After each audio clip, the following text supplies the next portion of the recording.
الحمد لله نحمده ونستعينه ونستغفره ونؤمن به ونتوكل عليه ونعوذ بالله من شرور أنفسنا ومن سيئات أعمالنا من يهد الله فلا مضل له ومن يضلله فلا هادي له ونشهد أن لا إله إلا الله وحده لا شريك له ولا نظير له ولا معين له ولا مشير له ولا مثال له ولا مثل له ونشهد أن سيدنا وسندنا وشفيعنا وحبيبنا ومولانا محمدا عبده ورسوله أما بعد فقد قال الله تبارك وتعالى في القرآن المجيد والفرقان الحميد فأعوذ بالله من الشيطان الرجيم بسم الله الرحمن الرحيم قل هل يستوي الذين يعلمون والذين لا يعلمون وعن النبي صلى الله عليه وسلم قال العلم سلاحي أو كما قال عليه الصلاة والسلام۔ قبل اس کے بعد شروع ہوں ایک مرتبہ بلند آواز کے ساتھ درود شریف پڑھنے۔ اللہم صلی علی سیدنا مولانا محمد وعلی آل سیدنا مولانا محمد وبارک وسلم کما تحب وترضى عدد ما تحب وترضى یا کریم۔ میرے محترم بزرگ اور دوست اور عزیز ساتھیوں، آقا مدنی جناب محمد مصطفیٰ صلی اللہ علیہ وسلم کی ایک پیاری حدیث کی تشریح چل رہی ہے، اور اس حدیث کے اندر جس کے راوی حضرت علی رضی اللہ تعالیٰ عنہ ہیں، حضرت علی رضی اللہ تعالیٰ عنہ فرماتے ہیں کہ میں نے نبی اکرم صلی اللہ علیہ وسلم سے دریافت کیا کہ آپ کا طریقہ کیا ہے، آپ کی سنت کیا ہے، جس کے جواب میں آقا مدنی محمد عربی صلی اللہ علیہ وسلم نے چند باتیں ارشاد فرمائی جو بظاہر تو چھوٹی چھوٹی ہیں، لیکن ان کے مضامین بڑے عجیب و غریب ہیں، اور 7 باتیں ان میں کی پہلے بیان کی جا چکی ہے، جس میں پہلی بات یہ تھی کہ المعرفت رأس مالی، کہ معرفت میرا رأس المال ہے، والعقل اصل دینی، اور عقل میری دین کی بنیاد ہے، جڑ ہے، والحب اساسی، محبت میری بنیاد ہے،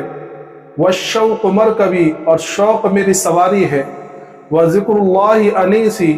اور اللہ کا ذکر میرا رفیق ہے، میرا مونس و غمخوار ہے،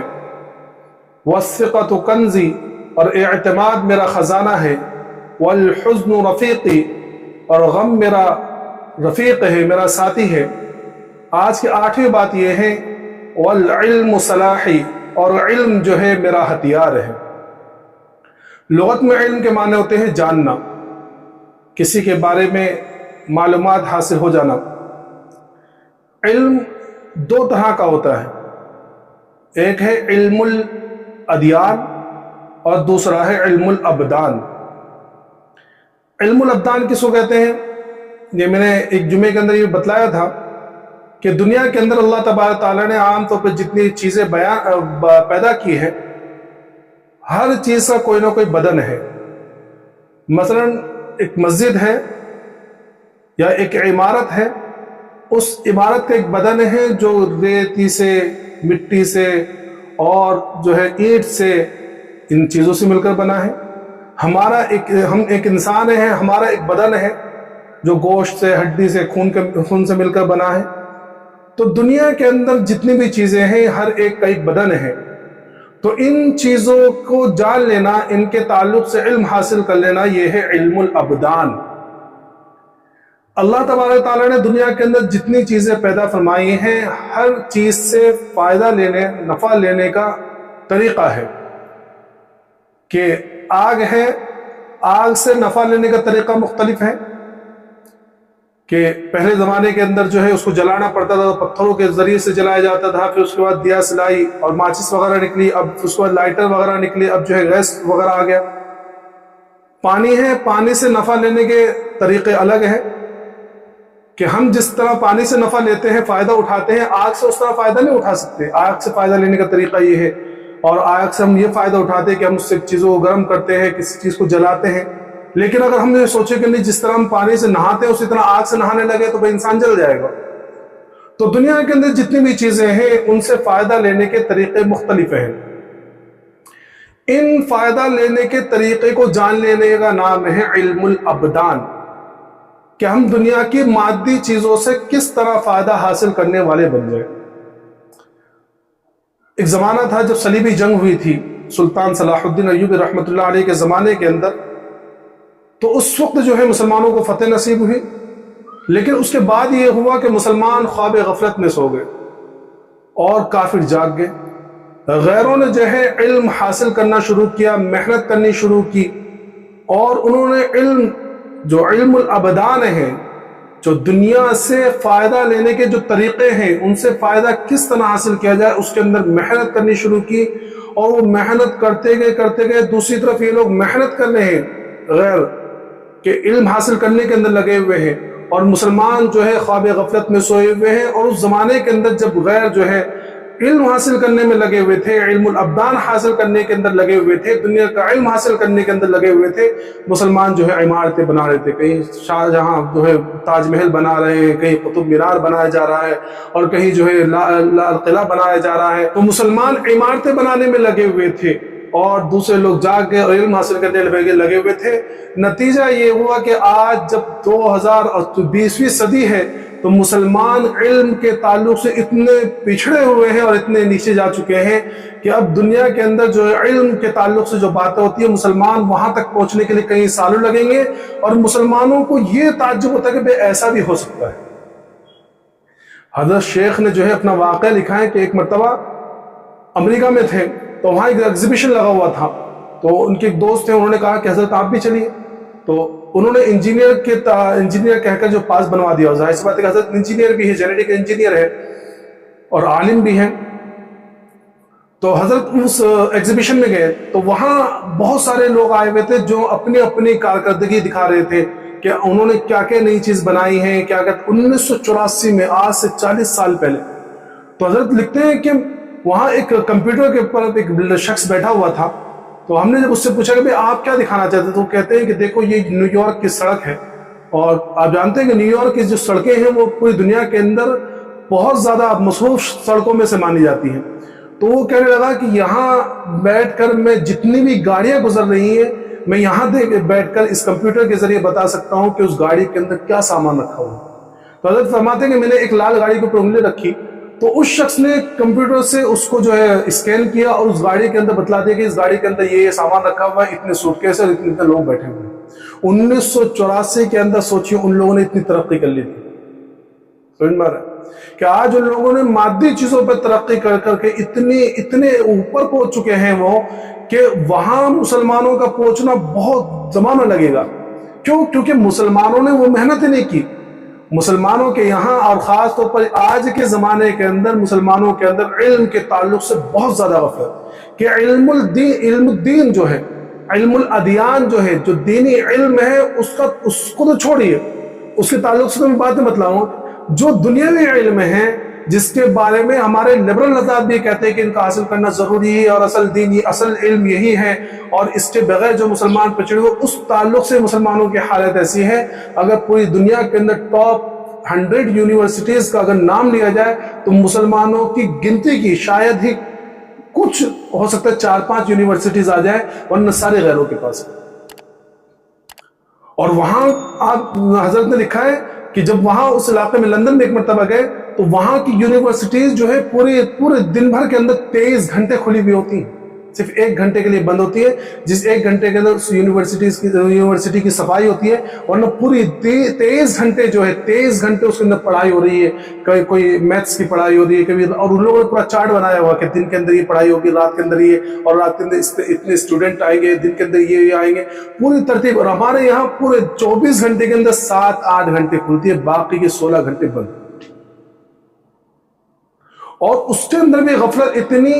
کہ آج مسلمانوں کے اندر جو خاص طور پر مسلمانوں کے لڑکے ہیں، بچے ہیں، بچوں کے تعلق سے تو جب سے تھوڑا بہت یہ غیروں کی طرف سے آواز اٹھائی گئی، ہم لوگ حالانکہ دیکھا جائے تو یہ لڑکیوں کی تعلیم کے اعتبار سے سب سے پہلی بیداری ہے، سب سے پہلا جو اعلان ہوا ہے وہ اللہ کے رسول صلی اللہ علیہ وسلم کے زمانے میں. اچھا، ایک اور چیز غور فکر کرنے کی ہے.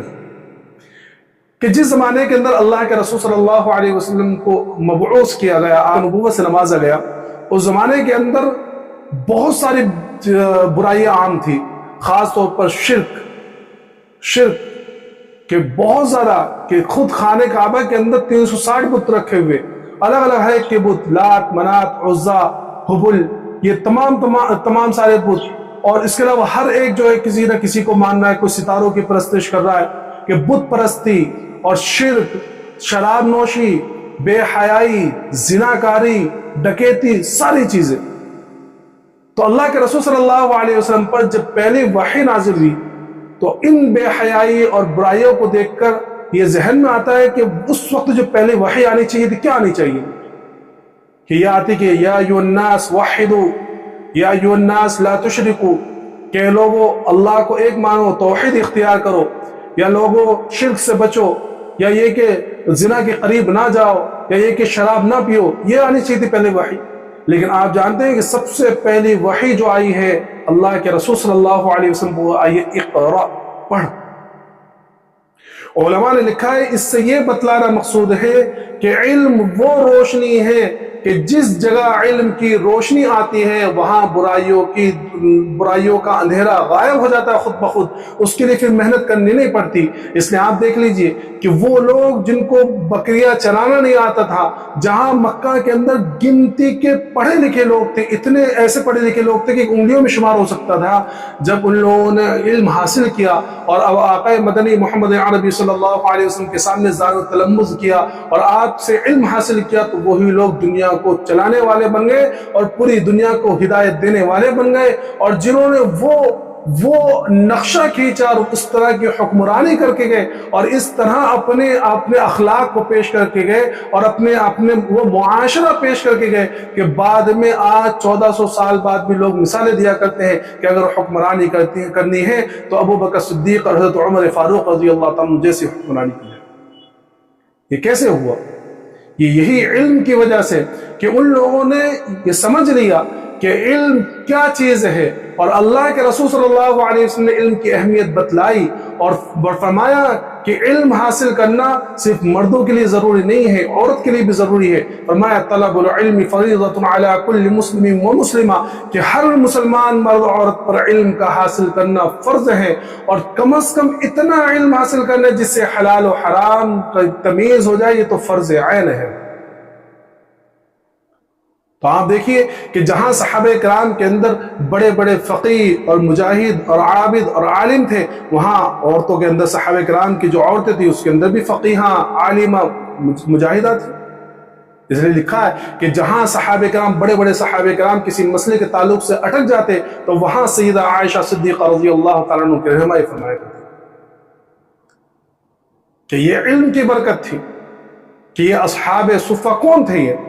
یہ اصحاب صفہ، یہ چبوترے والے، یہ علم حاصل کرنے والے تھے کہ اللہ کے رسول صلی اللہ علیہ وسلم کی خدمت میں رہا کرتے اور علم حاصل کیا کرتے تھے۔ پھر بعد میں اتنا ایسا چمکایا کہ ایک وقت وہ تھا کہ خود حضرت ابو ہریرہ رضی اللہ تعالیٰ جو سب سے زیادہ حدیث کی روایت کرنے والے ہیں، سب سے بڑے راوی ہیں، وہ خود فرماتے ہیں کہ ایک وقت وہ تھا کہ میں بھوک کی حالت میں سب سے نیچے گر جایا کرتا اور لوگ میرے گردن کے اوپر پیر رکھتے کہ اس کو جنون ہو گیا یا مرگی آ گئی ہے، لیکن حالانکہ وہ مرگی نہیں ہوتی تھی، وہ بھوک کی شدت کی وجہ سے میں گر جایا کرتا تھا۔ اور فرماتے ہیں کہ یہ حالت ہے کہ آج ناک پوچھنے کے لیے جو ریشم کے کپڑوں سے ناک پوچھ رہے ہیں، کتان کے کپڑوں سے ناک پوچھ رہے ہیں، کہ جب تک مسلمانوں نے علم کی اہمیت کو سمجھا، اللہ نے ان کو ترقی دی ہے۔ کہ اس کے بعد میں جب تابعین کا دور آیا، تابعین کے بعد کا دور آیا، اسپین فتح ہوا اور اندلس فتح ہوا، فرانس کا جو علاقہ جو آج فرانس کہلاتا ہے، یہ جب مسلمانوں کے زیر نگیں آیا تو ایک وقت وہ آیا کہ پوری دنیا کے اندر مرکز علم کہلایا جاتا تھا، اور اس کے بعد میں بغداد کو دارالخلافہ بنایا گیا، تو بغداد جو ہے وہ علم کا مرکز کہلایا جاتا تھا، بڑی بڑی یونیورسٹیز اور بڑے بڑے مدرسے وہاں قائم تھے۔ یہاں تک کہ جب تاتاریوں نے اور ہلاکو خان نے وہاں حملہ کیا تو تاریخ کے اندر لکھا ہے کہ جب بغداد کے لائبریری کو اور کتب خانے کو جلایا گیا تو کئی ہفتوں تک وہاں کے دریائے دجلہ کا پانی کالا تھا روشنائی کی وجہ سے۔ یہ علم کی اہمیت تھی کہ یہ علم حاصل کیا مسلمانوں نے، تو جب علم حاصل کیا تو اللہ تبارک تعالیٰ نے ترقی عطا فرمائی کہ آج ہمارے معاشرے کے اندر علم کے تعلق سے بہت زیادہ غفلت، کہ میں نے بتلایا نا کہ غیروں کے چلن کی وجہ سے یا غیروں کے بولنے کی وجہ سے کہ بھئی لڑکیوں کو پڑھانا چاہیے، لڑکی پڑھاؤ، بیٹی بچاؤ، یہ اور اس کے بعد بہت سارے نعرے ہیں، تو ہمارے مسلمانوں میں نے بھی لڑکیوں کو تو پڑھایا تھوڑا بہت کہ پڑھ نہیں تھوڑا، لیکن جو ہمارا مین پاور ہے کسی بھی قوم کی مین طاقت، اصل طاقت اس کے نوجوان ہوتے ہیں، سمجھے؟ کہ عورتوں کا کام تو گھر کے اندر بچوں کی تربیت کرنا ہے۔ ہاں یہ الگ بات ہے کہ کبھی حالات آ جائے تو عورتیں بھی نکلتی ہیں، ساتھ میں شامل ہوتے ہیں، لیکن اصل ان کا جو ہے کام وہ گھر کے اندر، تاکہ گھروں کے اندر بچوں کی تربیت کرے، ان کو علم پڑھانے کا اصل مقصد بھی یہ ہونا چاہیے۔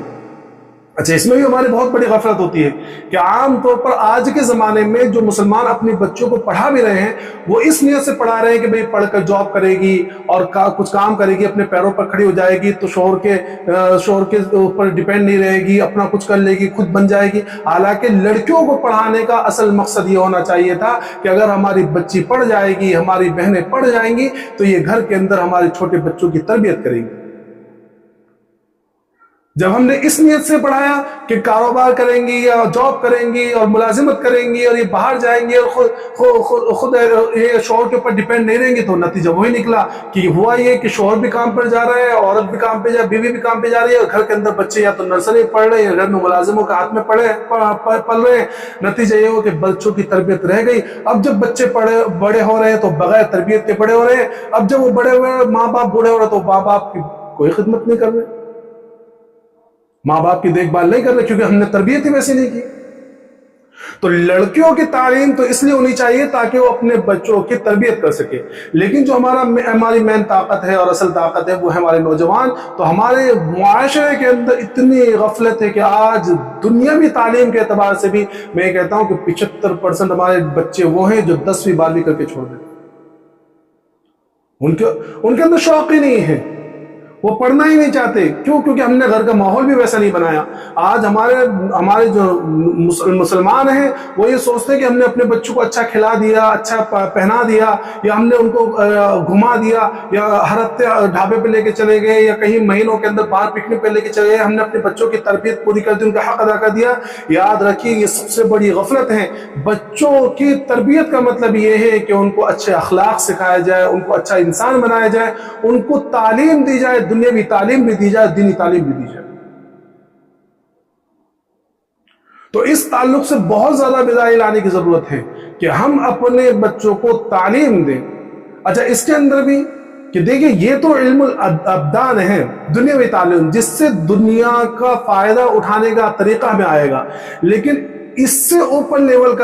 کی تعلیم اور علم وہ ہے علم الادیان، شریعت کا علم، دین کا علم، کہ جس علم کے بارے میں اللہ کے رسول صلی اللہ علیہ وسلم فرمایا کہ کم از کم اتنا علم حاصل کرنا جس سے حلال و حرام کا پتہ چل جائے، اتنا علم حاصل کرنا تو ہر مسلمان مرد عورت پر فرض عین ہے۔ اس میں بھی ہماری بہت زیادہ غفلت۔ کتنے بچے 15 18 سال کے ہو جاتے ہیں، انہیں یہ تک نہیں معلوم ہوتا ہے کہ جنابت کیا ہوتی ہے، غسل کیا ہوتا ہے، غسل کس طرح لے جاتے ہیں، اور غسل کب ضروری ہو جاتا ہے۔ کتنے نوجوان ہیں ہماری بچیاں بالغ ہو جاتی ہیں، ان کو یہ تک معلوم نہیں ہوتا کہ بھئی اس کے کیا احکامات ہیں، اس کے اندر کیا کرنا ہے، کیا چیز ہمیں پڑھنی ہے، کیا چیز کو ہم نہیں پڑھ سکتے، کس چیز کو ہم چھو سکتے ہیں، انہیں ہمیں مسائل نہیں معلوم، حلال و حرام کا پتہ ہی نہیں ہے۔ کیوں؟ کیونکہ ہم نے ان کی تعلیم کی فکر نہیں کی، ان کی تعلیم کی فکر نہیں کی۔ اچھا، دینی تعلیم سے تو اتنی زیادہ غفلت ہے کہ آج تھوڑی بہت دنیاوی تعلیم کے لیے تو والدین بھی تھوڑی بہت فکر کر لیتے ہیں اور وہ پیسے لگا بھی لیتے ہیں، لیکن دینی تعلیم کے اعتبار سے تو اتنی غفلت کہ آپ دیکھ لیجیے جتنے آپ جو مدارس ہیں، حالانکہ مدارس میں پڑھتے کتنے لوگ بچے ہیں، ہمارے مسلم معاشرے کے 4 سے 5 زیادہ سے زیادہ، بہت زیادہ اس کے اندر وہ کر دیے تو 10% بچے مدارس میں پڑھتے ہیں۔ لیکن ان بچوں کے اندر بھی اکثر و بیشتر وہ بچے ہیں جن کے ماں باپ اس نیت سے ڈالتے ہیں کہ گھر کے اندر مستی کر رہا ہے، چلو میں مدرسے میں ڈال دوں، اسکول کے اندر مستی کر رہا ہے، اسکول کے اندر نہیں پڑھ رہا ہے اور اسکول کے اندر اچھے نمبرات نہیں لے رہا ہے، چلو میں مدرسے میں ڈال دوں، شیطانی کر رہا ہے، شرارت کر رہا ہے، مدرسے میں ڈال دوں۔ تو جب یہ ہم اپنے مدرسوں کو دینی تعلیم حاصل کرنے کے لیے اپنا ردی مال دیں گے تو ہم کیسے تصور کر سکتے ہیں کہ ہمیں اچھے اچھے علماء مل جائیں، اور پھر ہم یہ روتے ہیں کہ بھئی آج کل اچھے علماء نہیں مل رہے، آج کل اچھے عالم نہیں مل رہے، ملیں گے کہاں سے؟ یہ تو پھر بھی مدارس والوں کا احسان ہے کہ اتنا ردی مال دینے کے باوجود وہ مدارس والے تمہیں کچھ نہ کچھ تو بنا کے دے رہے ہیں، حافظ قرآن بنا کے دے رہے ہیں، تمہیں عالم قرآن بنا کے دے رہے ہیں، کہ کم از کم یہ نہیں تو والدین کا فرما بردار تو بنا کے دے رہے ہیں۔ یہ مدارس کا احسان ہے ہمارے پر بہت بڑا۔ تو میرے محترم بزرگوں دوستو، علم کو حاصل کرنا اور علم کا ماحول بنانا کہ ہم یہ کوشش کریں کہ ہم اپنے بچوں کو دال روٹی کھلا دیں، یا ہم خود کم کھائیں، اچھے کپڑے نہ پہنیں، اچھا کھانا نہ کھائیں، لیکن اپنے بچوں کی تعلیم و تربیت کی فکر کریں، ان کے علم کی فکر کریں کہ ان کو سب سے پہلے علم دین سکھائیں، اور پھر اس کے بعد جو ہے مادی چیزوں کا علم، دنیاوی علم بھی سکھائیں۔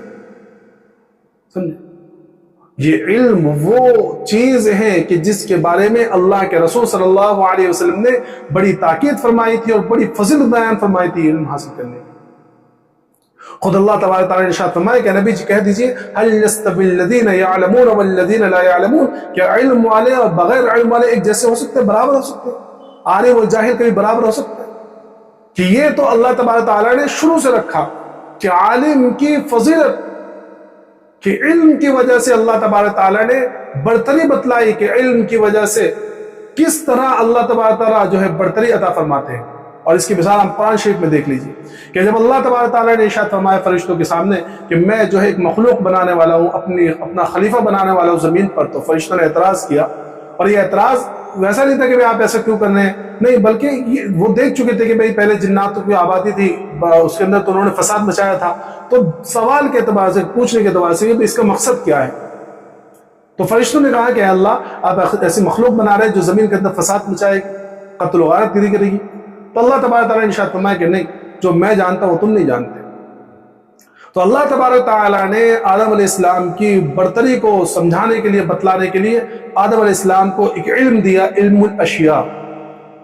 کہ لوگوں کے چیزوں کے ناموں کا علم، اور پھر جو ہے امتحان لیا۔ پہلے فرشتوں سے کہا کہ بھئی تم یہ چیزیں ہیں، اللہ تبارک تعالیٰ نے سامنے لا کے بتلا دی کہ یہ چیزیں ہیں، کہ ان چیزوں کے نام بتلاؤ۔ تو فرشتوں نے کہا کہ اللہ ہمیں نہیں معلوم ہے، ہمیں تو جتنا تو بتا دے وہ معلوم ہے۔ پھر اللہ تبارک تعالیٰ نے حضرت آدم علیہ السلام سے کہا کہ آپ بتلائیے۔ حضرت آدم علیہ السلام نے سارے نام بتلا دی کہ یہ چیز ہے، اس کا نام یہ ہے، اس کا نام یہ، اس کا نام یہ ہے۔ تو اللہ تبارک تعالیٰ نے، اب دنیا کے اندر بھی قاعدہ ہے کہ جو انسان جو امتحان میں کامیاب ہوتا ہے اس کو ایوارڈ ملتا ہے، اس کو تمغہ ملتا ہے، اس کو کچھ شیلڈ وغیرہ دی جاتی ہے۔ تو اللہ تبارک تعالیٰ نے آدم علیہ السلام کو جو ہے یہ انعام دیا کہ آپ کو مسجود الملائکہ بنا دیا، کہ فرشتوں سے کہا کہ لو آدم علیہ السلام کو سارے کے سارے سجدہ کرو۔ تو تاریخ کے اندر لکھا ہے، روایت کے اندر، کہ سب سے پہلے جو ہے اسرافیل علیہ السلام نے سجدہ کیا آدم علیہ السلام کو، اس کے بعد جبرائیل علیہ السلام نے، اس کے بعد تمام فرشتوں نے۔ اب یہاں علماء نے ایک نقطہ یہ لکھا ہے، ایک بات یہ لکھی ہے کہ حضرت آدم علیہ السلام کو سجدہ کرنے میں حضرت اسرافیل علیہ السلام نے پہل کیا، سب سے پہلے سجدہ کیا۔ تو اللہ تبارک تعالیٰ نے حضرت اسرافیل علیہ السلام کو یہ انعام دیا اور آپ کو شرف بخشا کہ حضرت اسرافیل علیہ السلام کی پیشانی پر پورا قرآن شریف لکھا ہوا ہے۔ تو علماء کہتے ہیں کہ علم کی وجہ سے عالم کو تو اللہ برتری اور فضیلت دیتے ہی ہیں اور عزت دیتے ہی ہیں، لیکن ساتھ میں جو عالم کی عزت کرے اور جو عالم کے علم کی وجہ سے عزت کرے، اللہ تبارک تعالیٰ اس عالم کی عزت کرنے والے کو بھی عزت عطا فرماتے ہیں۔ تو قرآن کریم نے علم کی فضیلت بتلائی، عالم کی فضیلت بتلائی، یہاں تک کہ اللہ تبارک تعالیٰ نے جو واقعات بیان فرمائے اس کی روشنی میں علماء نے اور مفسرین نے لکھا ہے کہ یہ علم وہ چیزیں ہیں کہ جس علم کی وجہ سے اللہ تبارک تعالیٰ نے ایک نبی کو غیر نبی سے سیکھنے کے لیے کہا، کہ حضرت خضر علیہ السلام ہیں، نبی نہیں ہے، ولی ہیں، کہ نبوت میں اختلاف ہے لیکن اس پر اتفاق ہے کہ یہ اللہ کے ولی تھے۔ لیکن موسیٰ علیہ السلام جو صاحب شریعت ہے، رسول ہیں، صاحب کتاب ہے، اللہ تبارک تعالیٰ نے علم حاصل کرنے کے لیے بھیجا کہ جاؤ تکوینی علم جو ہے حضرت خضر علیہ السلام سے سیکھ کر آؤ۔ کہ اللہ تبارک تعالیٰ نے تکوینی علم عطا فرمایا تھا حضرت خضر علیہ السلام کو، تو حضرت موسیٰ علیہ السلام کو بھیجا کہ جاؤ علم حاصل کرو ان سے۔ کہ اس لیے اللہ کے رسول صلی اللہ علیہ وسلم فرمایا کہ فقیہ واحد اشد علی الشیطان من الف عابد، کہ ایک فقیہ، ایک عالم شیطان پر جو ہے 1000 عابدوں سے زیادہ جو ہے سخت ہوتا ہے. کہ یہ فضیلت اللہ تبارک تعالیٰ نے علم کی وجہ سے بخشی ہے، اور صحابہ کرام نے اور ہمارے اکابر نے پھر وہ علم حاصل کیا، اور اس علم کو حاصل کرنے کے لیے نہ دن دیکھا نہ رات دیکھی، خوب علم حاصل کیا، تو اللہ تبارک تعالیٰ نے ان کو وہ مقام و مرتبہ عطا فرمایا کہ آج ہم اس کو تصور نہیں کر سکتے. اس لیے میرے دوستو، اپنے معاشرے کے اندر اپنے ارد گرد دیکھیے، اور اپنے بچوں کو خاص طور پر علم حاصل کرائیے، علم دیجیے، ان کی تعلیم و تربیت دیجیے. میں نے کہا کم کھائیے، تھوڑے کم پیسوں والے کپڑے پہنیے، لیکن اپنے بچوں کی تعلیم و تربیت کیجیے، ان کو علم سکھائیے. اگر یہ علم سیکھیں گے تو انشاءاللہ یہ تمہارے حقوق بھی ادا کریں گے. تو دوسری چیز جو ہے وہ ہے علم الادیان. سمجھے؟ یہ دین کا علم دین. اور یاد رکھیے کہ اللہ تبارک تعالیٰ نے ہر ایک کو جو ہے نبی جو آئے ہیں، انبیاء کرام کو ان کو علم دے کر بھیجا. کہ آدم علیہ السلام کو علم الاشیاء دے کر بھیجا، ادریس علیہ السلام کو صنعت و حرکت کا علم عطا فرمایا. بلکہ یہ سمجھیے کہ ادریس علیہ السلام جو ہے سب سے پہلے قلم کا استعمال کرنے والے بنے. کہ آپ کو اللہ تبارک تعالیٰ نے قلم، اس سے پہلے جو ہے علم جو ہے سینہ بے سینہ چلتا تھا، لکھنے کا رواج نہیں تھا. ادریس علیہ السلام کے زمانے سے لکھنے کا رواج ہوا. اس کے بعد نوح علیہ السلام آئے تو آپ کو جو ہے لکڑی سے کام کرنے کا علم سکھلایا، کارپینٹر جو ہوتی ہے اس کو علم سکھلایا، اور صنعت و حرفت کا علم دیا. خاص طور پر جو حلال و حرام کا علم ہے یہ سب سے پہلے حضرت نوح علیہ السلام کو دیا گیا، کیونکہ اس سے پہلے حلال و حرام کا مسئلہ تھا ہی نہیں. سارے لوگ مسلمان تھے، اللہ کی عبادت کیا کرتے تھے. حلال و حرام کا جو علم ہے سب سے پہلے حضرت نوح علیہ السلام کو دیا گیا. یوں اس کی مثال آپ یوں سمجھیے کہ جیسے دنیا کے اندر ایک بچہ جب پیدا ہوتا ہے، تو جب بچہ پیدا ہوتا ہے تو شروع میں اس کو پینٹ شرٹ نہیں پہنا دیتے یا کرتا پاجامہ نہیں پہناتے. شروع میں جو صرف ایک کپڑے کے اندر اس کو باندھتے ہیں تاکہ گندگی درد نہ پھیلے. جب تو تھوڑا بڑا ہوتا ہے تو پھر اس کو کپڑے پہنائے جاتے ہیں، اس کو پینٹ شرٹ یا کرتا پاجامہ پہنایا جاتا ہے. پھر وہ جتنا بڑا ہوتا ہے، بڑے ہوتے کچھ سال اس کے کپڑے بڑے چینج ہوتے رہتے ہیں، نئے ناپ کے سلتے رہتے ہیں. لیکن ایک عمر وہ ہوتی ہے جس عمر کے بعد جو ہے اب جو ہے سائز نہیں پڑتا، وہ مکمل ایک سائز ہو جاتا ہے تقریباً 18-20 سال کے بعد، کہ اب جو ہے کئی سالوں تک بس یہی ناپ چلتا ہے. ابھی ہم نے جس زمانے میں پڑھتے تھے دیوبند میں، اس زمانے کے اندر جو 22-23 سال کے اندر جو ناپ دیا تھا اب تک چلتا ہے. ہاں کبھی تھوڑے یہ بتلانا پڑتا ہے کہ اس پر 1-2 انچ لوز کر دو، اور نارمل جو ہے وہی ناپ چلتا ہے. تو یوں سمجھیے کہ اس نوح علیہ السلام کے آنے سے پہلے جو ہے اس کی ضرورت نہیں تھی،